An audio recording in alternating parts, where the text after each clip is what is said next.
Assalamualaikum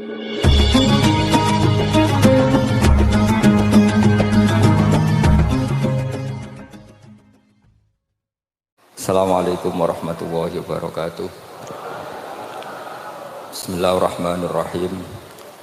Tabarakalladzi nazzala al-furqana ala 'abdihi liyakuna lil 'alamin nadhira. Allahumma shalli wa sallim ala sayyidina maulana Muhammadin wa ala alihi wa sahbihi ajmain. Amma ba'du.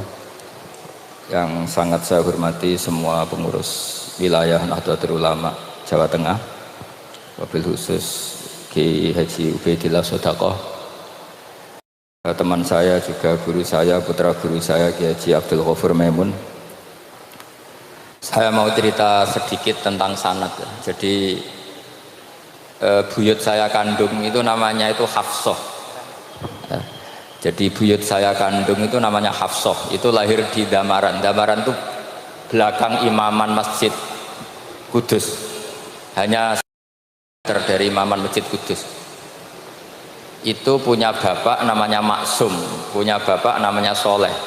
Soleh itu bin Kiai Haji Asnawi Sepuh. Nah, yang Mbah Soleh saya itu, saya generasi ke-7 dari Mbah Soleh itu. Jadi pas ke-7. Kalau ke-8 itu sudah kata orang-orang kaya gitu. Kenapa kamu miskin? Generasi ke-8 katanya. Jadi Mbah Soleh Darat itu orang Jepara, orang Mayong tuh. Itu dulu ngajinya diantaranya di buyut saya di Mbah Soleh bin Raden Asnawi Sepuh. Raden Asnawi Sepuh itu cucu dari Mbah Mutamakin. Itu kesanatan saya. Jadi saya punya naskah banyak. Tadi Gus Nurul tak kasih tahu. Ini diantara contoh naskah Mbah Soleh Darat. Saya punya banyak, mulai hikam sampai Jawahirut Tauhid, terus beberapa tulisan-tulisan beliau itu masih di lemari buyut saya di Pondok Damaran. Terus buyut-buyut saya itu juga yang diantaranya ada yang nikah di keluarga Gedungan, dan itu sebagian melahirkan Pak Said Akil. Jadi buyut-buyut Pak Said itu adiknya buyut saya. Tapi kalau saya dengan beliau itu sepuh beliau. Jadi kalau saya manggil Pak Said itu kira-kira kalau nggak paman ya mbah. Kenapa saya cerita ini? Karena di antara ikatan sanad itu zuriyatam ba'duha min ba'd. Ada keterikatan cara berpikir berdasar sanad. Tadi seperti yang dikatakan moderator, laulal isnadu laqala man sa'a ma sa'a. Andai kan tidak ada sanad, maka orang akan berpikir agama sesuai maunya. Dan itu bahaya sekali, karena agama ini riwayat seperti tadi yang dikatakan inna hadzal ilma dinun fanzuru amman ta'khuduna dinakum. Saya punya sekian contoh cara berpikir sanad dan cara berpikir rasional. Di akhir Ihya itu ada cerita tentang rojak. Dan ini pasti di luar dugaan sampean. Karena sanad itu cara berpikir itu ya ikut saja. Yaitu ada dua orang ahli neraka dipanggil Allah. Dipanggil Allah dalam keadaan di borgol. Ditanya sama Allah, enak di neraka? Jawabannya pemuda itu ya, wah Gusti ya, di neraka kok enak? Ya jelas gak enak. Ya sudah, kamu kembali lagi ke neraka. Dugaan kita kan pasti anak ini gak mau. Ternyata enggak, dia lari sekenceng-kencengnya menuju neraka. Semangatnya Masya Allah. Makanya ini sekaligus ijazah, kalau disuruh masuk neraka yang apa? Semangat. Oh itu Tuhan akhirnya tanya, loh kamu tak suruh ke neraka kok semangat? Gusti saya ini sudah kapok, ketika di dunia kalau jenengan nyuruh sholat saya lelet, jenengan menyuruh kebaikan saya lelet. Sebagai bentuk kapok saya, jenengan menyuruh saya ke neraka saya semangat, supaya saya nurut. Barokahnya semangat menuju neraka, ya sudah di surga saja.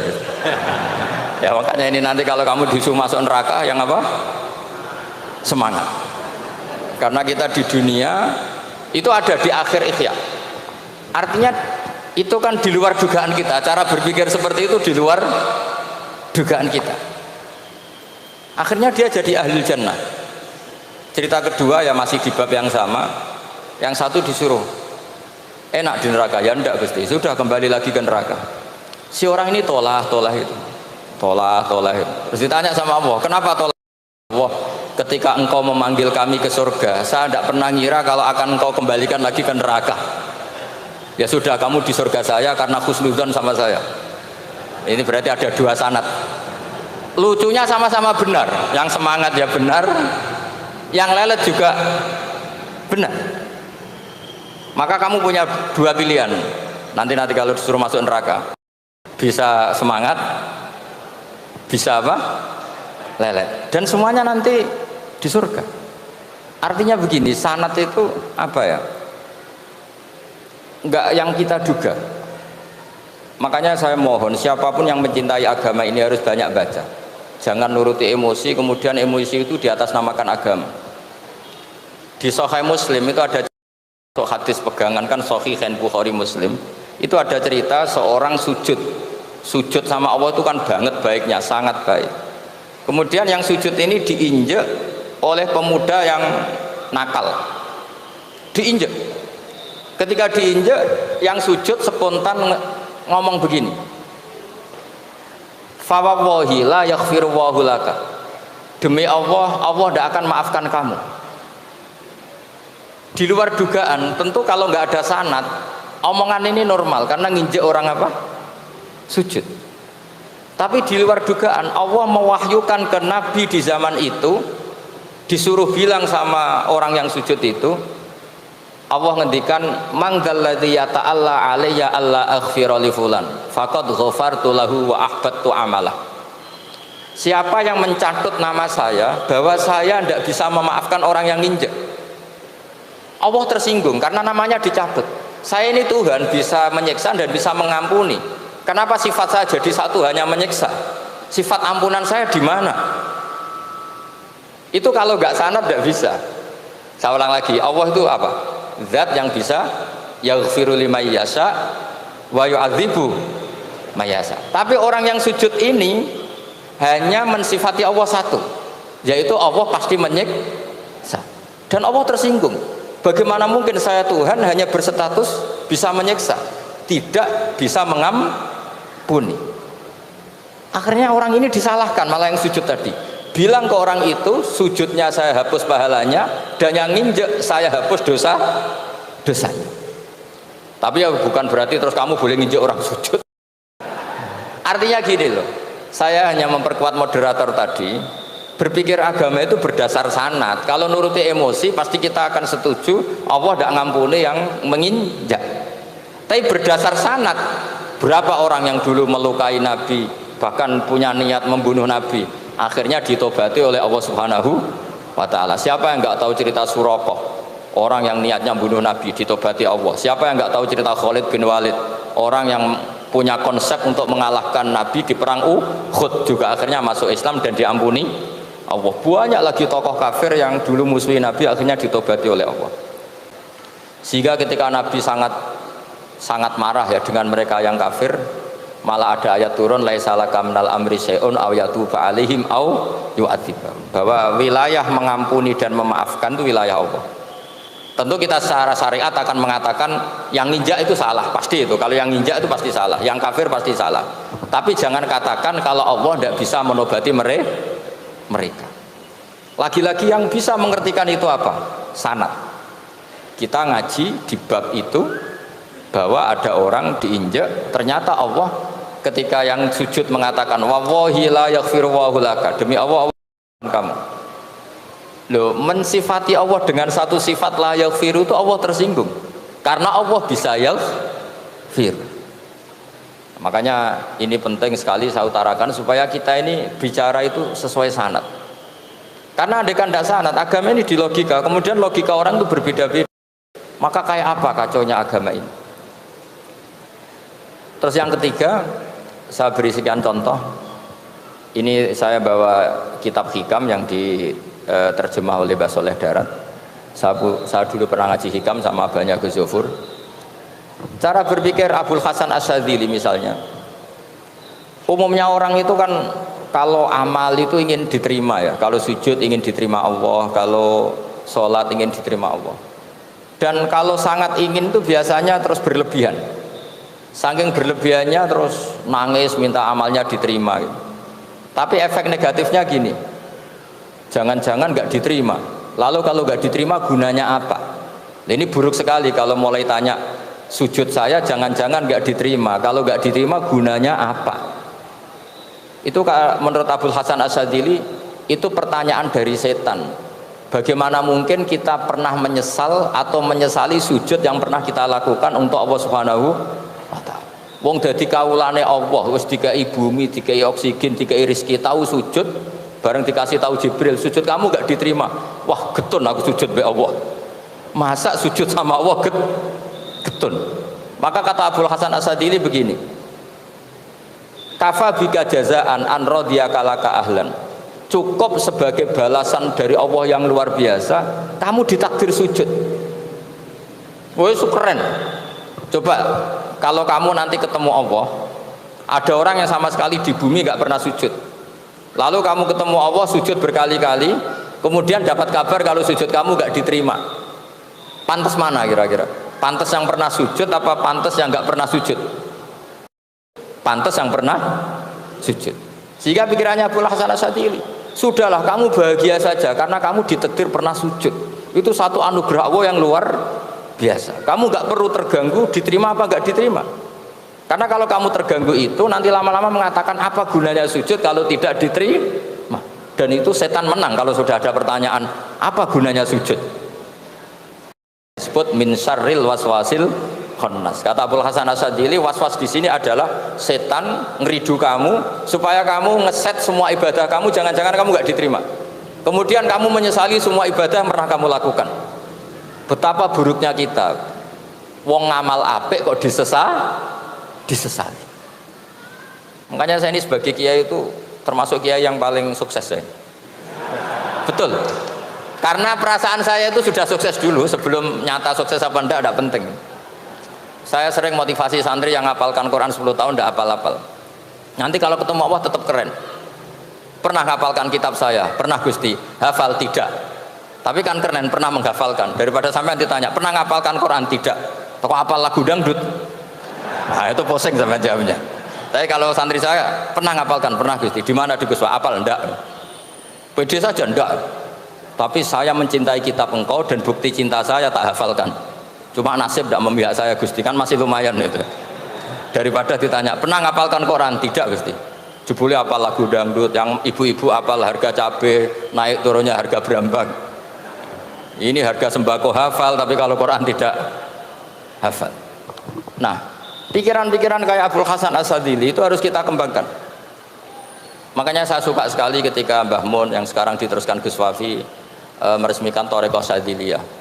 Ya cerminannya kitab Hikam itu yang diterjemah Mbah Soleh Darat. Karena Hikam adalah murid Abul Abbas Al-Mursi. Beliau adalah murid Abul Hasan Asyadzili. Jadi gampangannya kalau sampean ingin tahu cara berpikir Abul Hasan Asyadzili itu ngaji Hikam. Karena Hikam itu cucu muridnya Abul Hasan Asyadzili. Dan itu cara berpikir gampang sekali.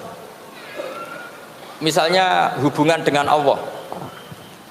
Ilahi kullama akhrosani lu'mi antokoni karomuka. Ya Allah, ketika saya terbungkam oleh kesalahan-kesalahan saya, sampai saya ini merasa tidak pantas minta, tidak pantas memohon sama engkau karena dosa saya banyak. Tapi kata beliau antokoni karomuka. Tapi saya berani melafadzkan doa itu berdasar rahmat kamu tidak terbatas. Dan itu indah sekali kata-katanya. Ilahi kullama akhrosani lu'mi antokoni karomuka. Jadi kulama akhrosa sekirane bungkam bisokno ni ingsun apa lukmi sifat elek ingsun antoko mongko dadekno iso ngucap ni ingsun apa karomuka sifat lomane jenengan. Dan itu dipraktekkan semua ulama. Ya nafsula taknati min zallatin azumat innal kaba'ira fil ghufrani kallamami. Jadi yang seperti yang dikatakan tadi Gus Ubaidillah tadi, ya sudah, kadang ada baron saya, ada Busiri, ya saya tidak tahu karena bacanya innal kaba'ira fil ghufrani kallamami la'alla rahmata rabbihina yaqsimuha ta'ti ala hasabil isyani fil kisami.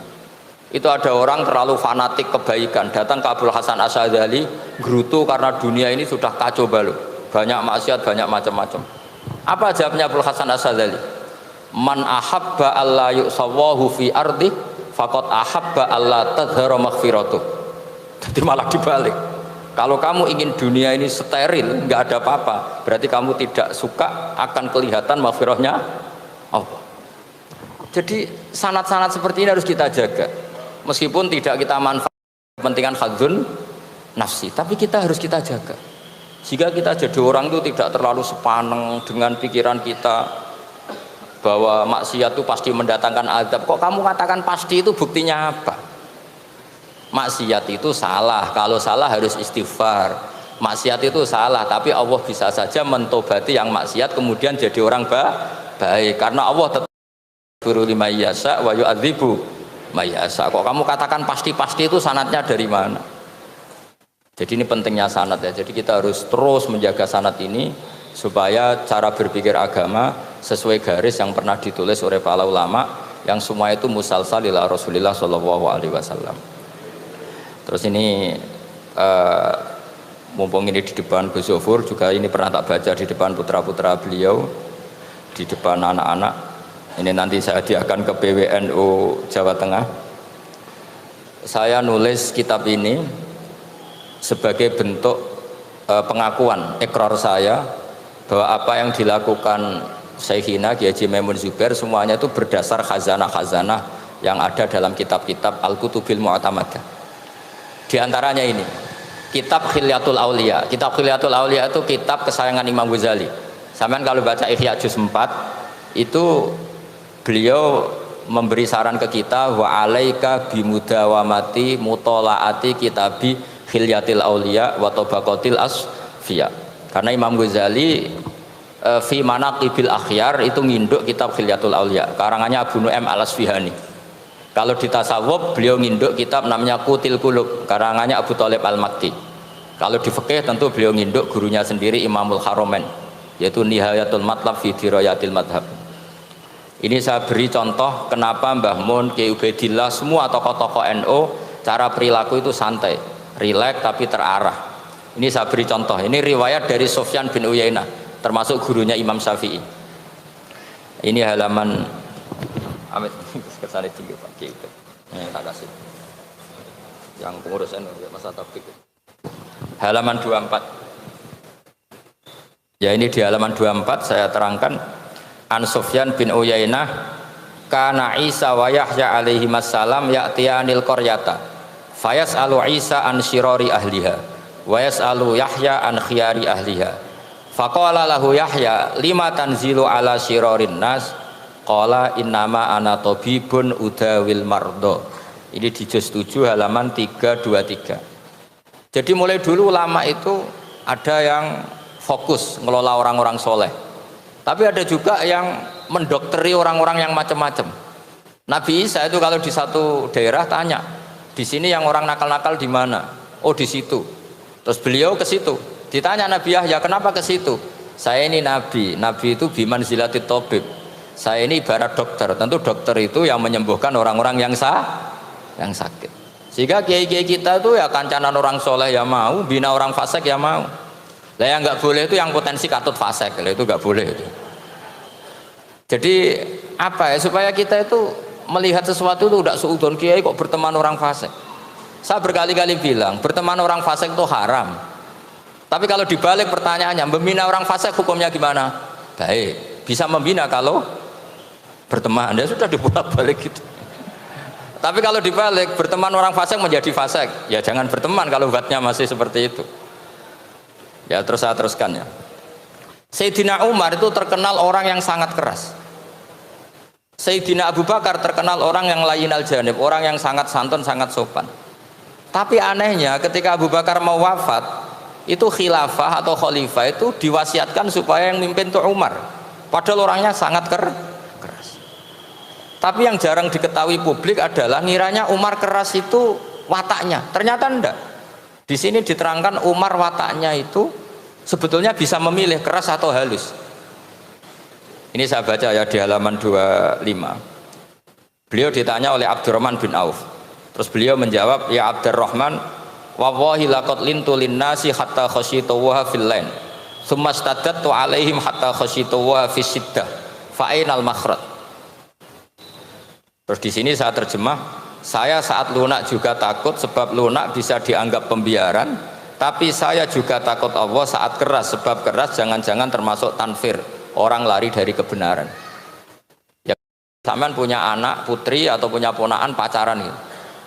Datang ke kamu sama cowoknya, kalau kamu lunak pasti ponakan kamu ngira wong Pak D gak apa-apa, padahal Pak D saya itu kiai, ternyata saya gak ditegur. Lunak itu punya akibat dianggap pembiaran terhadap maksiat. Ya. Tapi kalau kamu keras, wah nak nenggonku tak wantemi watu, kan gak pernah ke kamu, bagaimana bina wong sowan saja gak berani. Artinya sama, terlalu lunak ya punya efek tidak bisa bina, terlalu keras juga punya efek tidak bisa bina. Maka kata Sayyidina Umar, fawawahi lakot lintu linnas hatta khosyitu wa fillan. Artinya saat bersikap lunak saya takut Allah karena lunak bisa dianggap pembiaran terhadap maksiat. Summastatatu alaihim hatta khosyitu wa fisiddah. Ketika keras saya juga takut karena kalau terlalu keras bisa tanfir, bisa orang lari dari kiai, dari orang soleh. Makanya dalam guyonan-guyonan ulama itu ada preman jagongan di orang-orang fasik. Ditanya, kenapa kamu jagongan sama orang fasik? Kenapa tidak jagongan sama orang soleh? Habis orang solehnya marah-marah terus, lah ini ramah. Makanya saya milih yang ramah saja. Gitu. Itu meskipun guyonan, tapi pelajaran bagi kita. Karena ya memang Quran seperti itu. Walau kunta fadzan ghalidhal qalbi lan faddu min haulik fa bima rahmatin minallahi linta lahum. Terusnya itu. Jadi apa ya? Nah ini kalau nggak ada sanad nggak bisa. Gak ada sanad gak bisa, pasti kita berpikir sesuai keinginan kita. Maka ada ancaman yang keras, man fassaral Qur'ana bi ra'yihi falyatabawa maq'adahu minan nar. Jadi saya mohon sanad-sanad seperti ini kayak yang dikatakan Umar tadi. Wallahi laqad lintu linnas hatta khasyitu wa fillain. Tsumma istadadtu alaihim hatta khasyitu wa fis syiddah. Jadi kita akui bahwa dalam lunak juga ada sekian problem, dalam keras juga ada sekian problem. Terus kita bikin satu metode, satu manhaj yang kira-kira ya sa'ighal lisyaribin atau yang lebih dikenal dengan Islam wasatiyah. Ada tawazun, ada tasamu, ada macam-macam. Ya, saya kira demikian. Assalamualaikum warahmatullahi wabarakatuh.